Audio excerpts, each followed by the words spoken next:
Hello, everyone. My name is Harvey Brownstone, and today's guest is a young actress, writer, and activist whose breakout role in the new film American Siege, co-starring Bruce Willis, has catapulted her into international stardom. She began her acting career at the age of 6 and has steadily proven that she can do it all. After graduating from the musical theater program at Western Connecticut State University, she became a middle school teacher. She wrote, produced, and starred in a short film entitled Breadwinner. She starred in another short film called Reinvention in the beginning. She recorded her first single called Dislove. And of course, as I mentioned, she co-starred in a major motion picture, American Siege. She's busy writing and developing new film projects, and as a member of the LGBTQ plus community, she's a strong advocate for increasing diversity in the entertainment industry. It's my great pleasure to welcome Anna Hindman to our show. Anna, thank you so much for joining us. Hey, Harvey, thank you so much for having me. Anna, I must tell you that I watched American Siege, and your portrayal of Grace Baker is by far the most interesting and compelling feature of that whole movie. In fact, in my opinion, you were actually the star of that movie. Congratulations. Thank you so much. I really appreciate that. Tell us about that day on November the 5th, 2020, when you found out you got the part. It was an absolute whirlwind. I'm a middle school teacher, so I was teaching my kids, just having a normal day. And it was actually about 9 o'clock at night. I was watching TV with my wife, and I got a call from the director, Ed Drake. And the first thing he said was, "How soon can you be in Georgia?" And so I was like, I can leave right now. Like, let's go, let's do this. So I was on the road a half hour later. I drove like through the night because I was close enough that I could drive. And I was like, I'll just drive instead of fly in. So I sped there to Georgia, and I was on set with Bruce Willis the next morning at 6 a.m. So what was it like being a novice, working with the great Bruce Willis, Rob Gow, Timothy V. Murphy? Yeah, it was very daunting in the beginning. I wasn't even sure on set like who I could talk to. It was such a whirlwind, and you would just see like Bruce Willis walking by, Bruce Willis's stunt double walking by, and obviously I thought they were the same person because they look so much alike. But Bruce Willis was so nice, so down to earth. He just really turns it on for the camera, which is just such the mark of a professional. And Rob he was my first friend, and he was just such a great person to like practice lines with and hang out with. And then Johan Erb, he played my big brother. He kind of like became the big brother to everyone. So it was just a really great set to be on, and everyone kind of became like family. Now, Bruce Willis, this was a very unconventional role for him, very low key, don't you think? Yeah, I agree. I feel like he didn't have as much screen time as some of the other actors and whatnot, which he usually takes on these roles that are like I don't know, just the hero and getting it done, and like, you know, the action-packed person. So yeah, seeing him in this role, I liked him in this role as the sheriff because I thought it was cool that he was kind of stuck in a position where he couldn't really do much. And then at the end, like, you see his good intentions shining through. And I thought it made his character pretty lovable, and like you're rooting for him, like even though he's kind of a beaten down character in American Siege, you want to root for him. It must have been very liberating for you to play Grace Baker because she's a super strong woman who didn't care what anyone thought of her. Is that what attracted you to the character? Absolutely. That is my favorite kind of character to play, and my favorite kind of story to play as well. I love strong women characters, mostly because I kind of struggle with that in my day-to-day life. Like I definitely would consider myself a confident person, but I do tend to care what people think sometimes, as humans do. And Grace doesn't care at all, didn't care. You know, she will do whatever it takes, has no filter, is just unapologetically her. And to have the permission to be that person during filming was just such a blast. I was thinking as I watched it that I hope you keep certain aspects of Grace's character with you throughout your career, because you're going to need that in this industry. I agree. She's tough. I learned a thing or two from her. Now, your father's a musician and you were very active in musical theater growing up and at school. Would you like to do a Broadway musical one day? It's so funny that you should ask that, because I actually have a musical audition on Friday in Nashville. So I've been kind of revisiting my old musical theater days and just reminiscing about all of that. So I would absolutely love to do a musical. They are very different than TV and film. There's a lot of differences. Yeah. Well, you'd have to do 8 shows a week. It's such a different energy level than making a film. Would you be up for that? Absolutely. The stamina level, I don't think people realize from the outside that the stamina level that these actors have to have on Broadway is absolutely insane.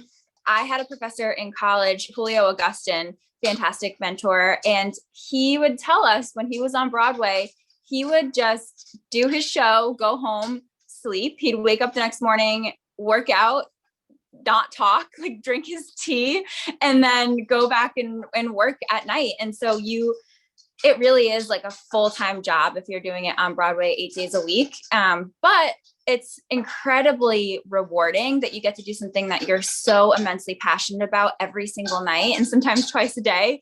And there's absolutely nothing like the audience energy when you're in a musical or in a play. And it combines just all the best parts of like the arts. You've got singing, you've got acting, you've got dancing, and you get to express emotion and tell stories through all 3 of those things, which is why I fell in love with musical theater in the first place. So I would love to do some musical theater again. I would just need to get my stamina up a little bit because it's a little different than TV and film.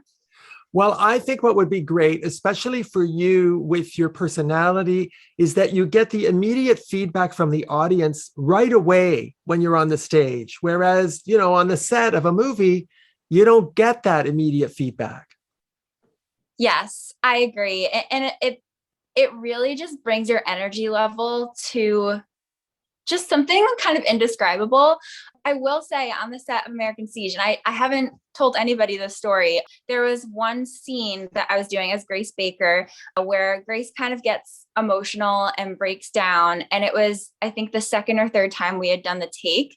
And the cast and crew actually clapped for me. And so that was like, I started crying after that because it was such a surreal moment. And it reminded me of my theater days because I was like, oh, I do have an audience. Like I do have some people giving me some positive vibes and whatnot. And so that was a huge highlight for me for AmericanSiege. Well, congratulations on that. It's not easy to get the crew who have seen it all and are pretty blasé about everything to be that enthusiastic after a take. And I wish you the best of luck on that audition. Thank you. I'm excited. Now, you recorded your first single called Dislove, which is on Spotify. Do you have plans to record more music?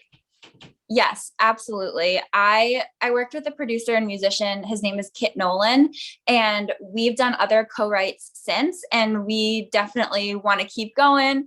I really love being able to bring like LGBTQ plus themes into my songs. I have one song that I really want to record within the next year. It's called Let Me Be Your Woman. And I just wanted a cute little like country love song that lesbians could listen to and be like, oh yeah, like this talks about like me loving another woman. And so that is one of my favorite songs that I've written. So I've just been kind of waiting for the right time to record that. So that is up next on the queue for songs. I can't wait to hear it. I understand you're working on a new script called Daughter, which is a thriller mystery story. Can you tell us anything about it? Yes. So Daughter is a thriller mystery where our main character, she finds out a secret about her late father, and it brings her back to her hometown. She's been sort of removed from her hometown for quite some time.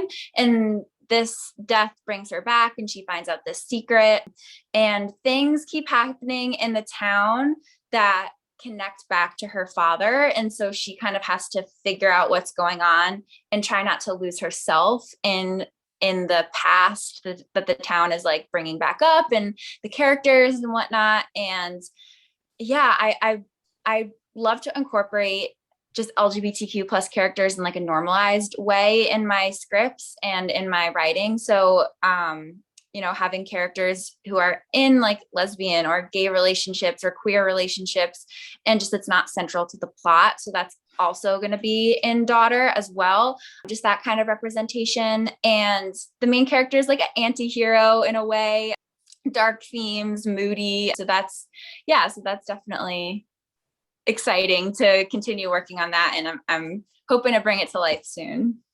You know, Anna, you're a woman of many talents. You're an actress, singer, writer, filmmaker, photographer, and you seem to have figured out very early in your career, which really impresses me, that the best way to succeed is to create your own art. Am I right?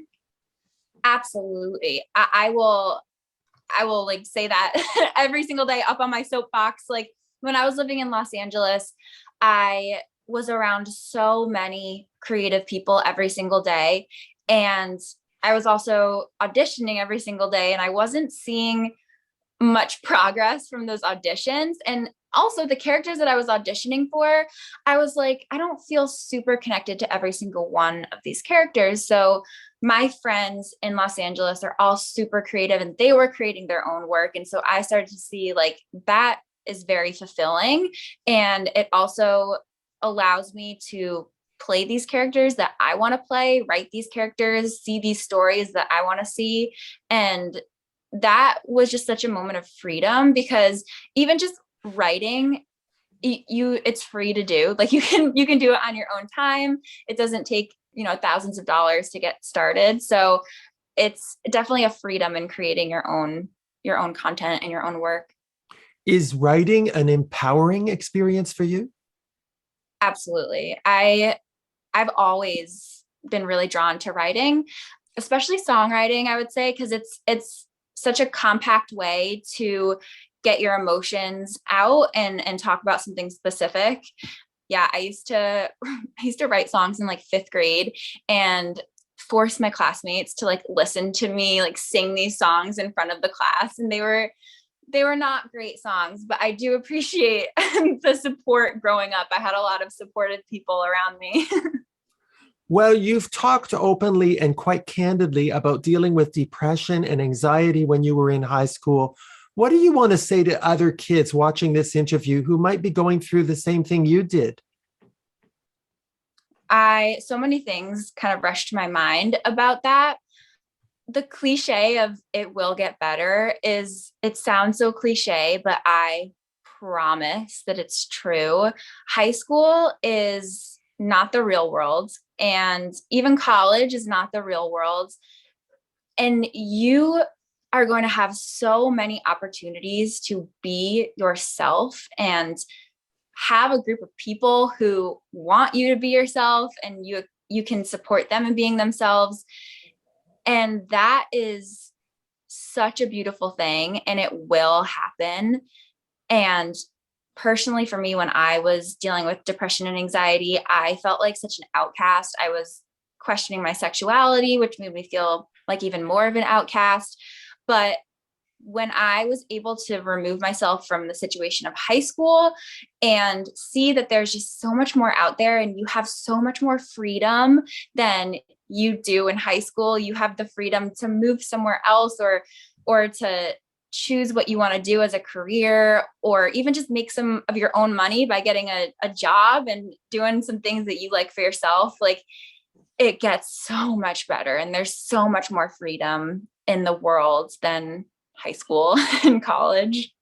Yeah, I think that one of the really great things about you as a young woman is that you figured out what you were put on this earth to do, what you're really good at, and you focused on it, and you created a dream for yourself, and you followed it, and you're manifesting that dream. And I think that is the kind of role model that kids need whether they feel as an outcast or not. We all want to find something that makes our lives meaningful.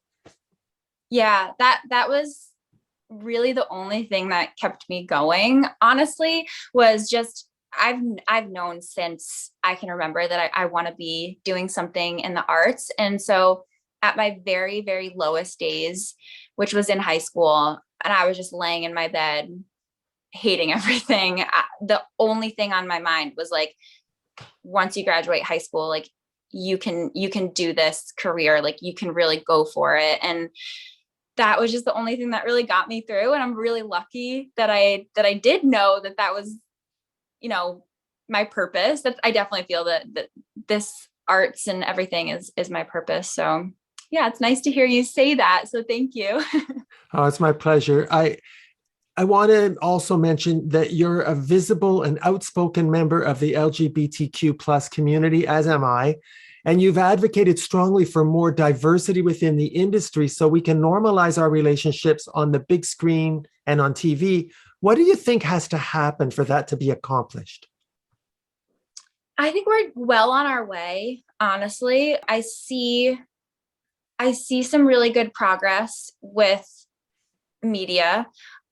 I would say that we need to have more diverse writers getting in those writer rooms and getting their content pushed to the mainstream, because the people who have stories to tell and the people whose stories we want to see on TV and film, they need to also have access to this industry. And I think that is sometimes overlooked. A lot of people will say, oh, just write more stuff that has LGBTQ plus people in it. But I think we really need to have writers and producers and directors and casting directors who are all on the same page about that and who are looking to tell those stories in an authentic way with an authentic voice in the LGBTQ plus community. So I think that is an important part of that recipe.